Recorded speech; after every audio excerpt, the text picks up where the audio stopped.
मैं कवि कैसे बना। प्रस्तुत आत्मकथा में गोपाल प्रसाद व्यास ने अपने बचपन में कवि बनने की लालसा का प्रस्तुतिकरण बड़े ही रोचक ढंग से किया है। बालक गोपाल दास ने अपनी गलती को अपने कक्षाध्यापक के सामने स्वीकार कर उसका निराकरण पूछा। अध्यापक ने उसे तुकांत शब्दों के माध्यम से कविता बनाने का पहला गुर सिखा दिया। कोई सन 1924 के आसपास की बात है। मैं मथुरा के अग्रवाल विद्यालय में शायद तीसरे दर्जे में पढ़ता था। भारत का जागरण काल था। समाज सुधारक और राष्ट्रता दोनों ही अपने पूर्ण यौवन पर थे। शिक्षा संस्थाओं पर इनकी गहरी छाप थी।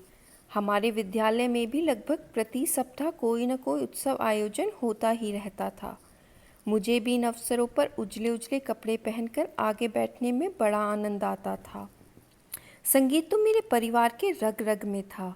मेरे नाना जी नंदन गिरवर अपने दिनों में ब्रज की रासलीलाओं के एक छत्र स्वामी थे।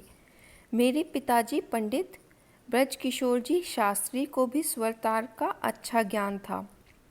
मेरी जीजी माँ के बिना तो हमारे गली मोहल्ले में स्त्रियों का कोई गीत वाद्य जमता ही न था।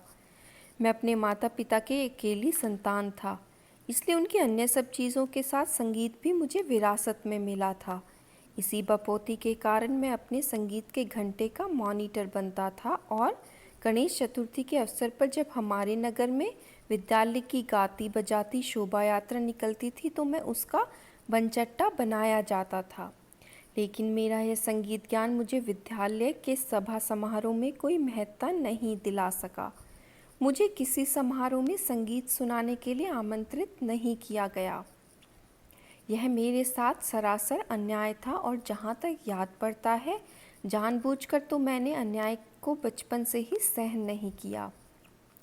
तभी मैंने देखा कि लोगों के मन में संगीत से अधिक कविता की कद्र है। मैंने पाया कि मेरे साथी लड़कों को संगीत सुनाने के लिए तो नहीं, पर कविताएं सुनाने के लिए बड़े चाव से आमंत्रित किया जाता है। फिर यह भी देखा कि अच्छे बुरे की, आदर अनादर की सूचना तालियों द्वारा ही प्रकट होती है। मैं देखता कि साथी लड़कों का संगीत सुनने के बाद तालियों की तड़तड़ाहट बड़ी क्षीण होती है और उसमें भी लड़के नहीं अध्यापक ही थोड़ा रस लेते हैं। मगर कविता के बाद जिस तरह तालियों के खाली बादल गरजते थे, उन्हें देखकर मेरे मन में भी कविताएं सुनाने की लालसा उत्पन्न होने लगी। मथुरा में तब ब्रजभाषा के सुप्रसिद्ध कवि श्री नवनीत चतुर्वेदी जीवित थे। उनकी वहाँ अच्छी शिष्य मंडली थी। इन शिष्यों को ब्रजभाषा के अनेक चुटीले कवित सवैये कंठस्थ होते थे।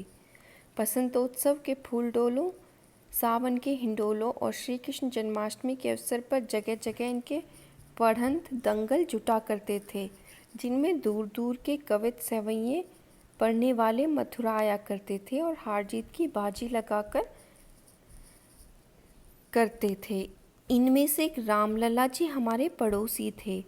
इन्हें अकेले पावस पर ही कोई सैकड़ों छंद याद थे।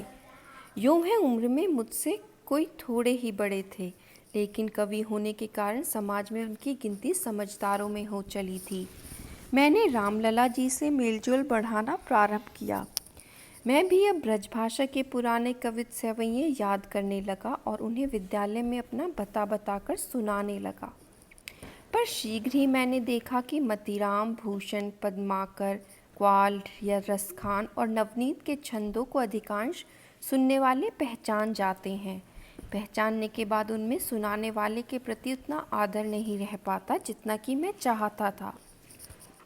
तब मैंने अपनी राह बदली और राम लला जी से खुशामद करके अपने नाम से कविताएं बनवाने लगा और विद्यालय के उत्सवों में छाती तानकर उन्हें गर्व से सुनाने लगा। थोड़े ही दिनों में श्रोताओं पर रौब जम गया कि मैं भी अक्षर जोड़ लेता हूँ। तभी मुंह मंडाते ही ओले पड़े। हमारे नगर में प्रतिवर्ष नुमाइश लगा करती थी और उसमें हर बार एक कवि सम्मेलन हुआ करता। इस कवि सम्मेलन में 1 घंटा पूर्व समस्या दी जाती थी और सर्वोत्तम 3 समस्या पूर्तियों पर कलेक्टर साहब इनाम दिया करते थे। इसके लिए शिक्षा संस्थाएं भी अपने यहाँ से चुने हुए छात्र कवि भेजा करती थीं। इस बार हमारे विद्यालय से मेरा नाम भी प्रतियोगिता के लिए प्रेषित कर दिया गया। मैंने सुना तो मुझे काठ मार गया। घबराया हुआ अपने क्लास टीचर के पास गया। मेरे क्लास टीचर श्री कामेश्वर नाथ जी थे। वे पक्के आर्य समाजी थे। मेरे पिताजी के मित्र थे। मुझ पर भी बड़ा स्नेह रखते थे। मुझ जैसे शरारती को चुपचाप खिसियाया हुआ सा देखकर वह बोले, भुसुल जी क्या बात है। मैं धरती की ओर देखता रहा।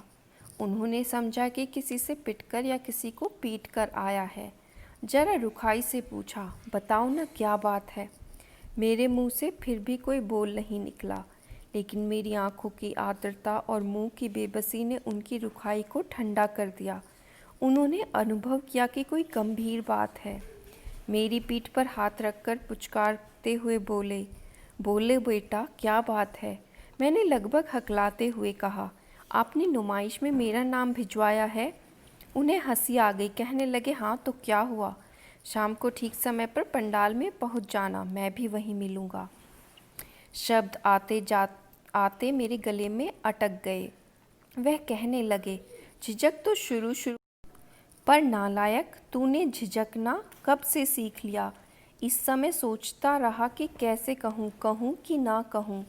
अंत में साहस करके मैंने कह ही दिया कि मैं जो कविताएं सुनाया करता हूँ वे तो सब पराई होती हैं।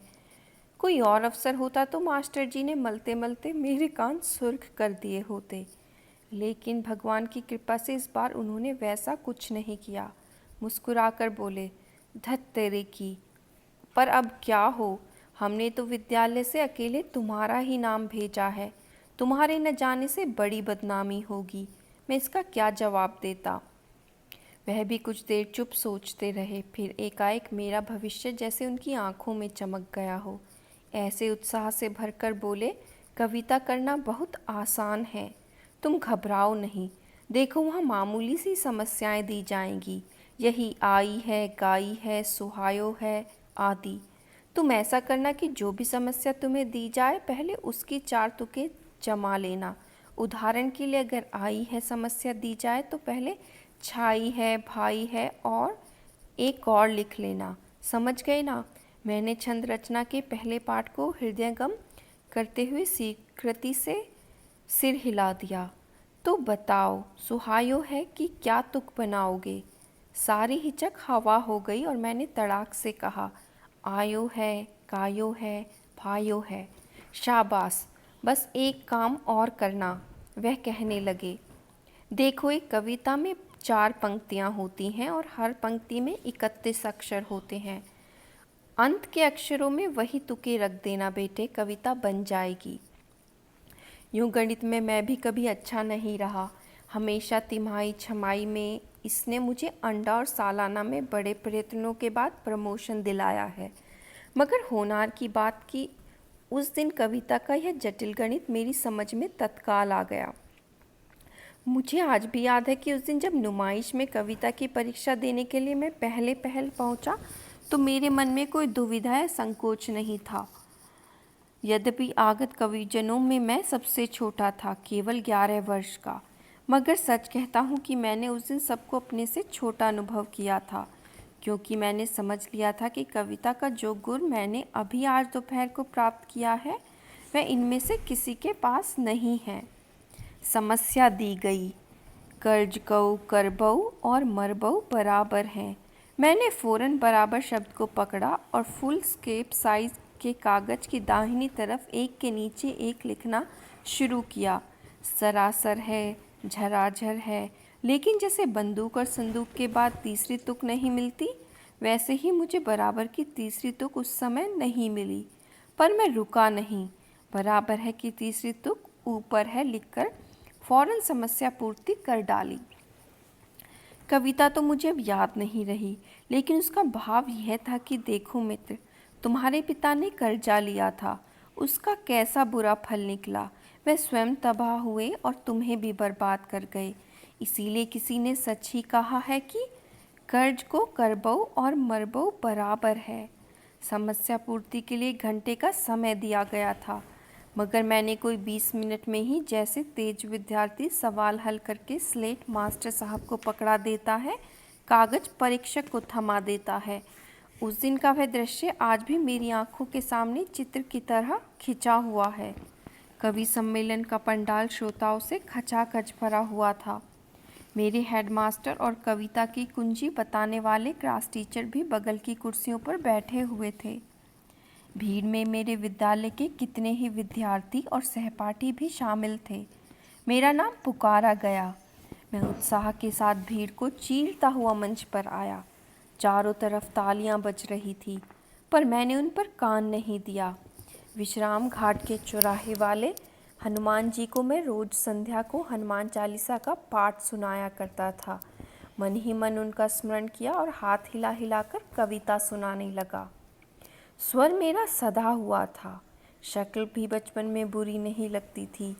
लोगों ने जो बच्चे के मुंह से कच्ची समस्या पूर्ति सुनी तो गदगद हो गए। सभी लोग प्रशंसा और आश्चर्य के भाव से मुझे देख रहे थे। कविता की समाप्ति के बाद मैं तालियों के तूफान में जो खोया तो फिर सुध-बुध नहीं रही। मेरी सांस फूलने लगी, पसीना आ गया। शायद और अधिक देर होती तो मैं लड़खड़ाकर मंच पर ही बैठ जाता कि तभी हमारे विद्यालय के हेडमास्टर श्री मुकुट बिहारी लाल जी लपके हुए मंच पर आए और उन्होंने दौड़कर मुझे गोदी में बिठा लिया। मुझे लगा कि मानो साक्षात देवी सरस्वती ने मुझे अंक में भर लिया है। उनकी गोद में जाते ही मेरा सम्मान कई गुना बढ़ गया। मेरे विद्यालय के लड़के जोर जोर से तालियां बजा बजा कर कूदने लगे। मैंने गोदी से उतरकर हेडमास्टर साहब और कामेश्वर नाथ जी के चरण छुए। इस प्रकार मेरी पहली कविता ने ही धूमधाम से मेरे कवि होने की घोषणा जनता में कर दी। घड़ी भर मैं चोर से साहूकार हो गया। गोपाल प्रसाद व्यास।